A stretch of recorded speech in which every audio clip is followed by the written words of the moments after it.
Donc, bonjour et bienvenue dans cet entretien de la régénération. Je m'appelle Marianne Bernasconi et j'ai décidé de lancer un podcast pour essayer de comprendre et découvrir les postures, les pratiques qui permettaient de régénérer notre planète plutôt que de la détruire. Et c'est à ce titre que j'ai découvert, donc il y a déjà quelque temps, la perma-entreprise et Sylvain Brezard. Donc, vous avez créé Norcis en 1994. Vous êtes aujourd'hui le PDG. Vous avez été aussi président de Greenpeace, du CJD. Vous avez créé une fondation d'entreprise dès 2002. Vous avez des labels comme vous êtes une société à mission, vous êtes ISO 26000, vous êtes certifié B Corp. Donc vous accumulez toutes les certifications. Vous êtes engagé depuis un grand nombre d'années. Et merci beaucoup de nous rejoindre dans cet entretien. La question que je voulais vous poser en premier, avant d'aborder le sujet qui nous intéresse d'ailleurs, c'est le fait que vous ayez donné un siège à la nature. La première question, c'est quel est selon vous le rôle de l'entreprise dans la transition? Autrement dit, qu'est-ce qui vous a conduit à être un dirigeant aussi engagé? Bonjour à tous.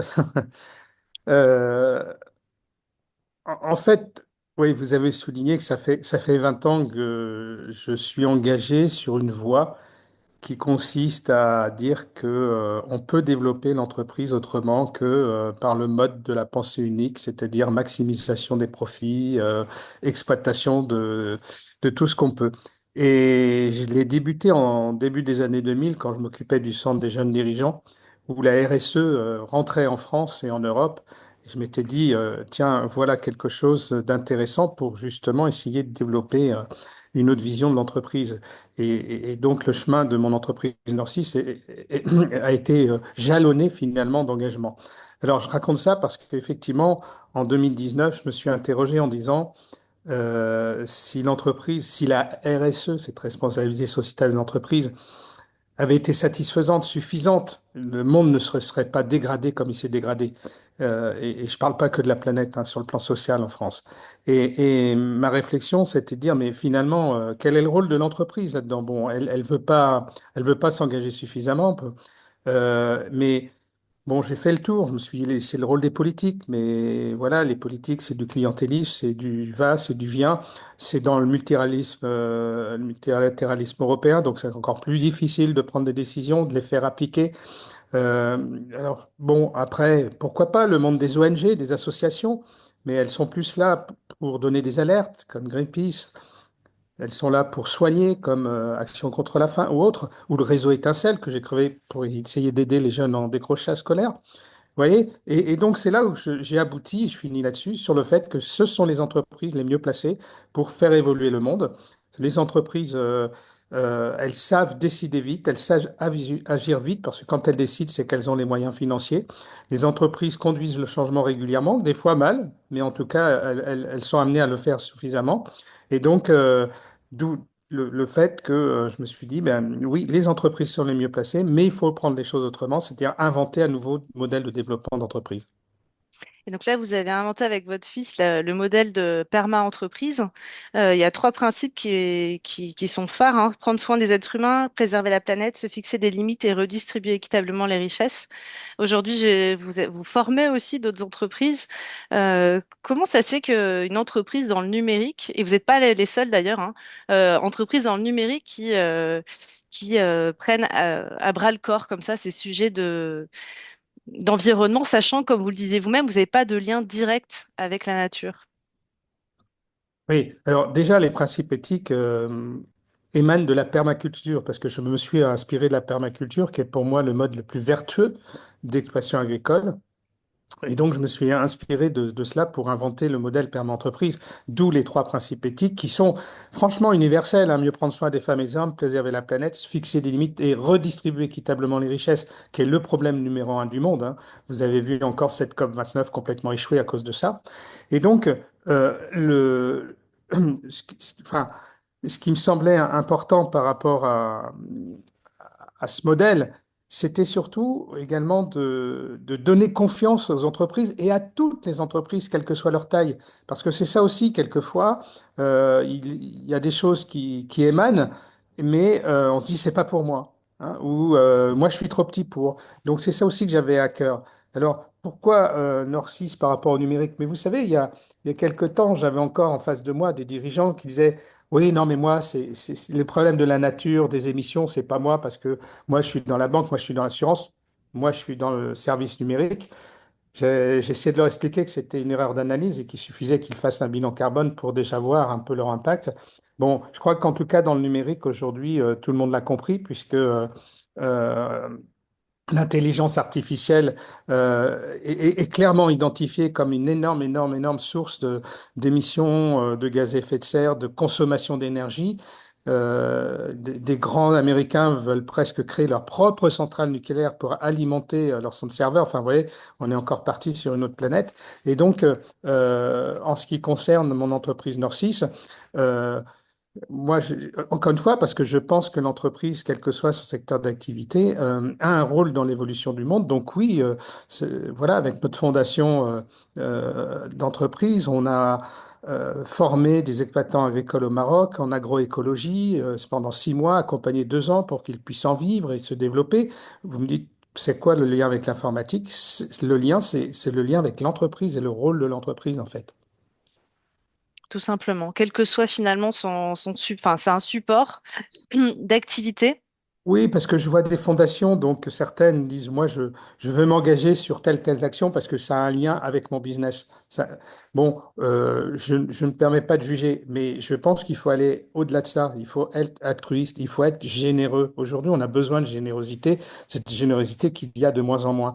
Donc, oui, l'entreprise, puisqu'elle crée de la richesse, peut en redistribuer une partie en se préoccupant des enjeux du monde et non pas je vais utiliser un mot dur, mais faire du nombrilisme. Hmm. Et d'ailleurs, vous écriviez, nous n'avons pas de lien direct avec le vivant et nous n'avions pas forcément l'expertise, mais nous sommes à un moment où l'on doit vraiment prendre en compte la question de la dépendance de notre économie au vivant. Donc, nous avions envie de muscler le jeu en passant à une soutenabilité forte. Hmm. Et, et on voit, Oui, oui, oui, allez-y. j'ai juste un petit rebond parce que, vous voyez, bon, je crois que toutes les entreprises ne sont pas encore là ou ne veulent pas être lucides, mais en quelques années, les choses ont évolué. Les entreprises se sont dit, oui, finalement, c'est quoi mon impact par rapport à la planète? C'est quoi mon impact par rapport aux émissions? Bon, certaines font leur bilan carbone, pas toutes, hein, loin s'en faut. D'autres mènent quelques actions. Mais malheureusement, j'allais dire, c'est presque derrière nous. C'est-à-dire qu'on est passé à une autre phase. C'est plus quel est mon impact vis-à-vis de la planète, c'est quel impact la planète va avoir sur mon entreprise, va avoir sur mon business. C'est la vraie question d'aujourd'hui. Vous voyez, le paradigme, il est inversé. Et là, c'est encore plus compliqué. Donc, oui, l'enjeu, en tout cas, est essentiel. Donc, vous disiez, on arrive un peu à la limite d'un système. On a parlé de développement durable, de RSE. On se rend compte aujourd'hui, comme vous le dites, que c'est plus nous, notre impact quelque part, c'est trop tard finalement. On a déchaîné comment dire, les éléments de sorte à ce que c'est nous qui allons être impactés. Donc, pourquoi inviter la nature maintenant? Est-ce que c'est l'étape ultime après tout ce que vous avez fait? Et voilà, dans quelles circonstances vous avez fait ce pas? Alors, après tout, peut-être quelques mots pour montrer où on en était, mais effectivement, notre premier bilan carbone, c'est 2007. Donc voilà, on a pu réduire nos émissions de 30 à 40%, et c'est ce qui nous a amené à un télétravail dès 2015. On finance des puits de carbone pour compenser les émissions qu'on n'arrive pas à réduire, ça depuis déjà 5 ans. Bon voilà, on essaie de faire au mieux. La question qui se posait, c'était de dire comment inscrire ça dans le temps, dans mon entreprise. Euh, je ne suis pas éternel. On peut transmettre des valeurs, on peut transmettre plein de choses, bien sûr, mais est-ce qu'on ne peut pas aller plus loin vers une certaine garantie? Et en fait, dans une entreprise, il y a quelque chose de très particulier, c'est qu'un actionnaire, eh bien, s'il veut rester actionnaire, on ne pourra pas le virer. Voilà, je fais souvent la comparaison avec la vie courante. On se dit, tiens, il y a des lois pour construire, pour déconstruire, on se marie, on divorce, etc. Là, l'entreprise, l'actionnaire, il est là, il ne bouge pas. Donc, s'il ne veut pas. Et donc, c'est ça qui m'a amené à dire, mais finalement, si tu veux inscrire c'est plus qu'un engagement, ce respect de la planète qui est fondamental, l'inscrire dans le temps, eh bien peut-être qu'il faut que cette nature devienne actionnaire de l'entreprise. Parce que dans ce cas-là, elle est là, personne ne pourra la sortir en tant que telle. En tout cas, elle s'inscrira dans le moyen long terme, et ça me semblait important.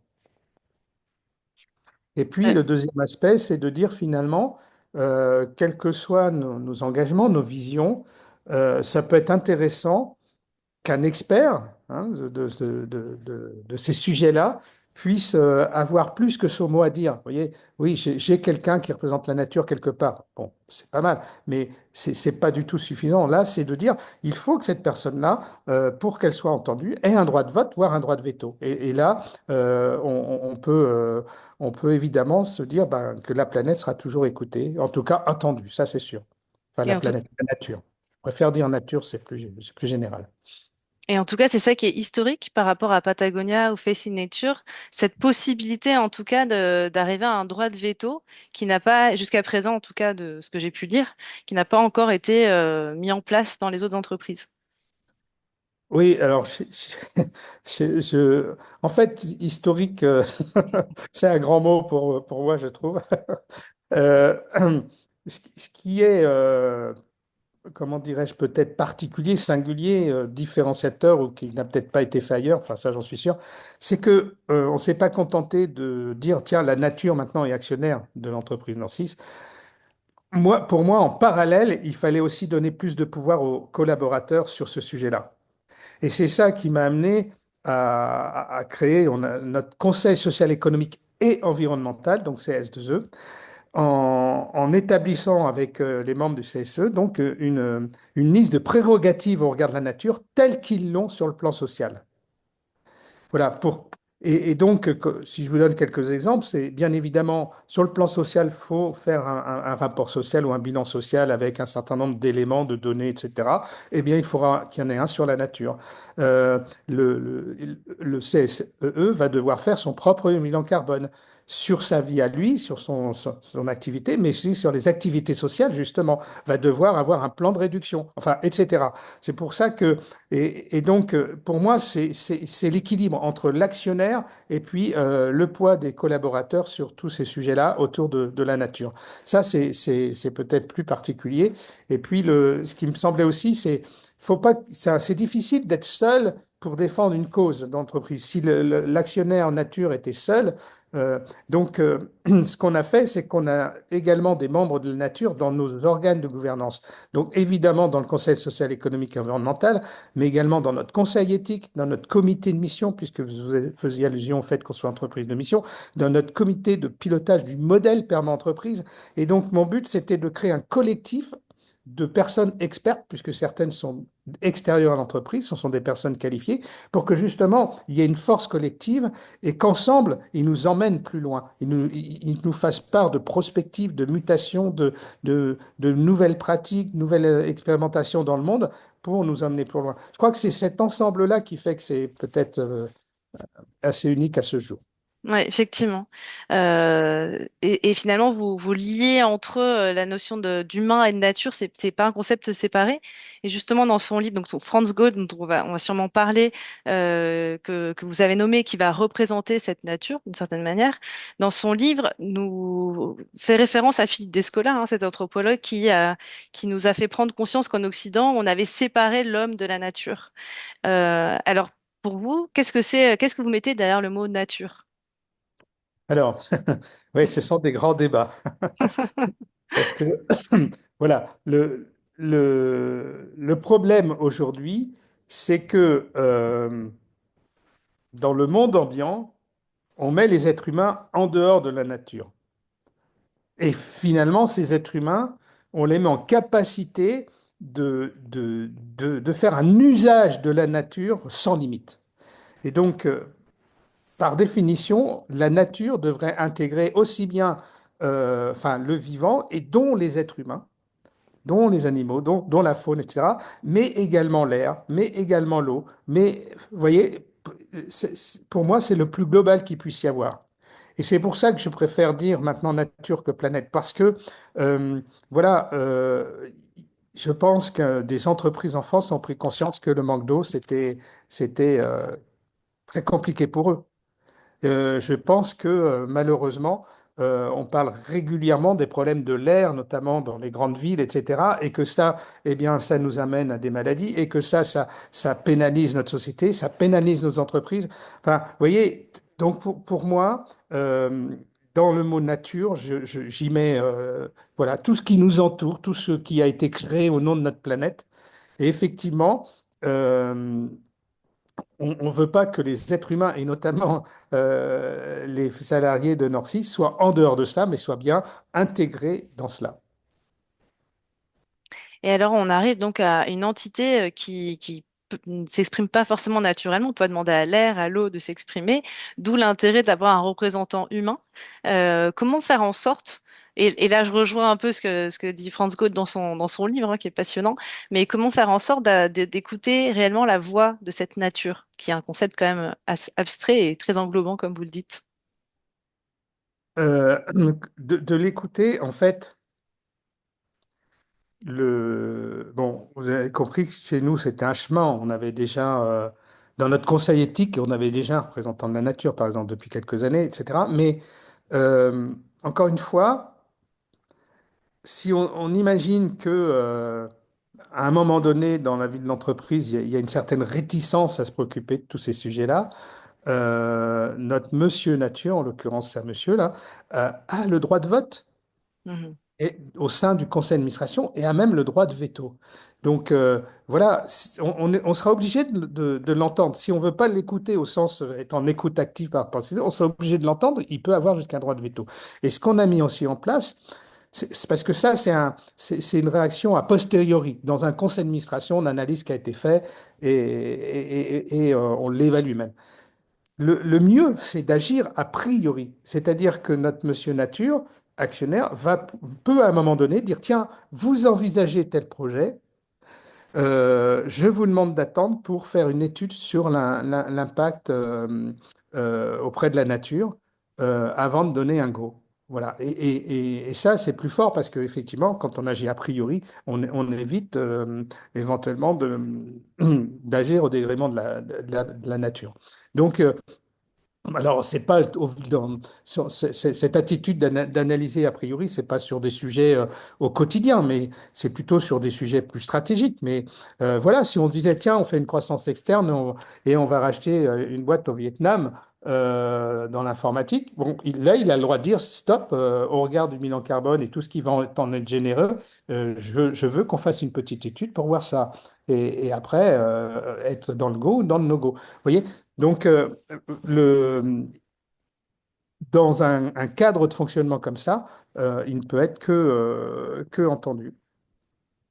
Et vous allez assez loin puisque vous avez effectivement, il aura l'occasion de s'exprimer sur l'acquisition donc de nouvelles sociétés, l'arrivée de nouveaux clients, l'usage de l'IA par rapport à ces usages environnementaux.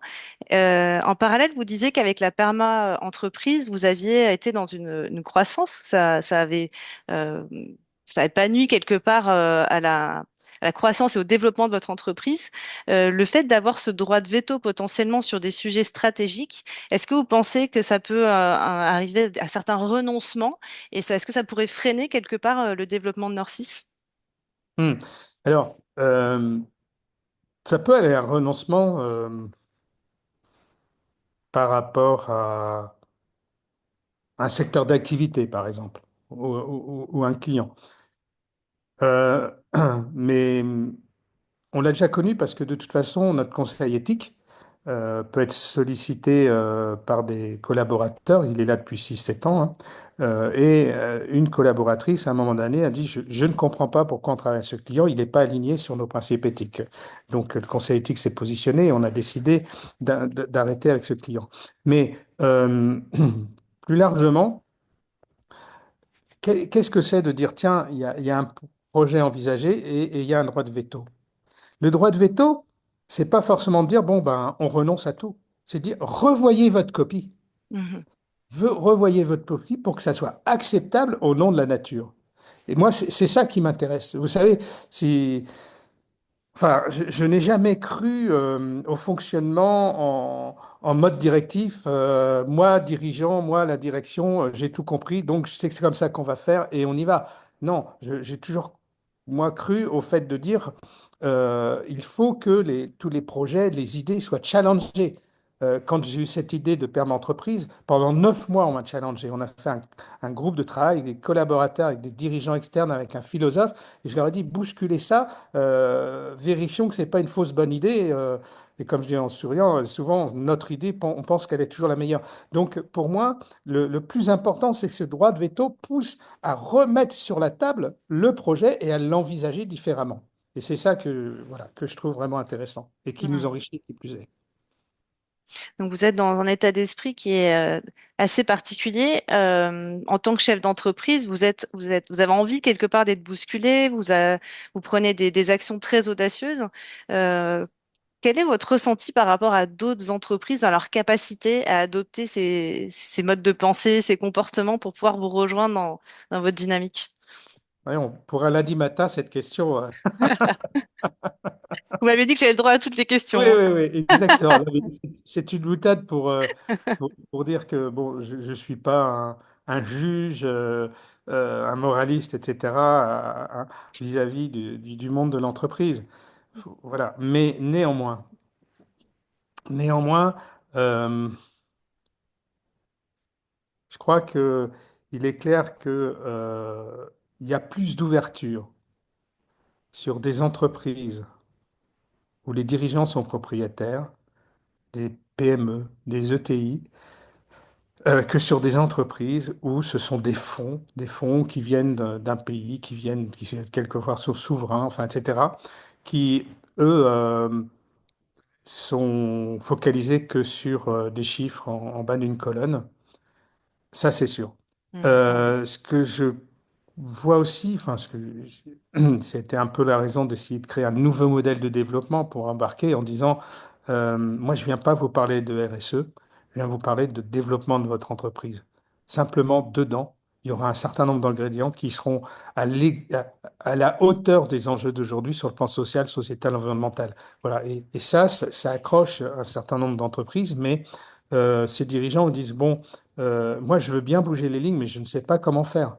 D'où le modèle de développement, d'où le fait que on se soit dit, on va mettre ça dans un livre, on va mettre la méthodologie complète pour le mettre en œuvre et faisons ça un bien commun. Mm. Nous, on ne voulait pas créer une filiale spécialisée dans la conduite du changement, d'organisation, tout ce qu'on veut. Non, c'est un bien commun, emparez-vous de ça. Pour justement aider ces dirigeants qui disent, moi, je veux bien, mais je ne sais pas tellement comment m'y prendre. Puis il y a plein de choses qui se disent, qui existent, mais sans réellement des méthodologies associées. Donc voilà, on a essayé d'agir dans ce sens-là. Et puis certains nous ont dit aussi, mais il faudrait aller plus loin parce que on se sent pas encore assez fort. Donc on a créé cette école de la perme entreprise, mais bon, c'est une école, c'est quelques jours hein, pour muscler en fait des pilotes d'un projet perma entreprise dans leur capacité à embarquer un collectif et à appliquer la méthode justement. Et donc aujourd'hui, pour les entreprises qui aimeraient prendre ce pas supplémentaire de donner une voix à la nature, alors je sais que vous êtes dans le processus, hein, vous êtes en cours, mais quels seraient vos conseils déjà à ce stade-là? Alors c'est pas en cours, c'est fait, hein. D'accord. Ok. Non, non, on n'aurait pas évoqué ça, notamment sur la place publique, si c'était pas fait. Moi, j'ai toujours agi avant de communiquer. Donc, non, non, c'est fait. Euh, En fait, ce que je leur dirais, c'est déjà de, de bien travailler sur le pourquoi, hein, et que dans l'entreprise, ça soit pas tout d'un coup un truc tombe comme ça. Parce que on est souvent dans le comment, mais le pourquoi est bien plus important. Il faut passer du temps sur le pourquoi. Et même si on pense être, euh, comment dirais-je, en, en écoute sur tous les problèmes, etc., travailler sur le pourquoi, c'est important parce que justement, moi, je pense que le modèle PERMA et puis des initiatives jusqu'à la nature actionnaire, ça consolide l'entreprise, ça la rend plus forte dans le temps. Et quand on voit ce monde qui est instable au possible, fluctuant dans tous les sens, c'est important finalement de renforcer, hein, l'entreprise dans sa robustesse. Alors voilà, je dirais une première chose, c'est le pourquoi. Et la deuxième chose, après, il faut étudier le comment. Parce que si nous, on a mis ça en place assez facilement, c'est parce que il y a 3 ans, j'avais créé une fondation actionnaire. Pas la fondation d'entreprise dont vous avez fait allusion il y a 20 ans, une Mhm. fondation actionnaire. C'est-à-dire, j'ai donné 10% du capital pour créer une fondation qui est donc devenue actionnaire. Pourquoi j'ai fait ça? Parce que je me suis dit, demain, je ne suis plus dans l'entreprise, mais je voudrais quand même avoir un petit œil sur ce qui est essentiel. Et donc, en tant que président de la fondation actionnaire, voilà, j'aurai cet œil-là. Et ce qui nous a amené à établir une charte d'engagement de Norcis au regard de cette fondation actionnaire, dans laquelle il y a trois, quatre points, pas plus, mais dont le respect et l'application du modèle perma-entreprise. Voilà. Dont le salaire des dirigeants, parce que voilà, faut toujours essayer enfin, mesurer ce genre de choses. D'où le go-no-go sur une croissance externe. Voilà, trois, quatre points comme ça. Donc, j'ai mis ça en place, et ce qui a fait que finalement, ben, on a juste rajouté dans un quatrième point qui est la nature. Mhm. Et donc, simplement, alors que les autres points, c'est en tant que président du conseil d'administration, j'ai mon droit de vote et de veto. Là, je l'ai délégué pour la nature pour que cette personne-là soit complètement autonome vis-à-vis d'un sujet aussi important. Vous Donc voyez, ça, donc il faut oui. travailler sur le comment. Mon comment à moi est très particulier, contextuel. C'est sans doute peut-être qu'il y a d'autres moyens de le faire. On pourra regarder ça. Euh, mais voilà, c'est comme le modèle père d'entreprise. Ce n'est pas une norme. Voilà comment il faut. Enfin, le comment. Vous devez tous faire pareil, etc., etc. Non, il faut toujours contextualiser les choses. Et la solution que j'ai trouvée, c'est celle de la vie de Narcisse, finalement, du chemin que l'entreprise a mené. Et donc aujourd'hui, concrètement, cette décision, le fait d'avoir mis en place ces instances, cette fondation, etc., est-ce qu'il y a déjà eu des changements? Est-ce qu'il y a des projets qui ont émergé, des nouvelles idées, des projets qui ont, au contraire, qui ne verront pas le jour? Non, pas à ce jour. Ça a été mis en place il y a un mois, hein, donc C'est encore frais. oui, oui, oui. Puis les conseils d'administration, par exemple, il n'y en a pas tous les mois, vous le savez. Hein, il y en a plutôt en mars, en juin, etc. Là, on a construit donc cette liste de prérogatives au nom du Conseil social, économique et environnemental. Donc tout ça, c'est en place. Je pense que ça va prendre de l'amplitude en 2025. Pourquoi? Parce que tous les 2 ans, on fait un audit de toutes nos agences en France et au Maroc au nom de la perma-entreprise et de son référentiel d'indicateurs.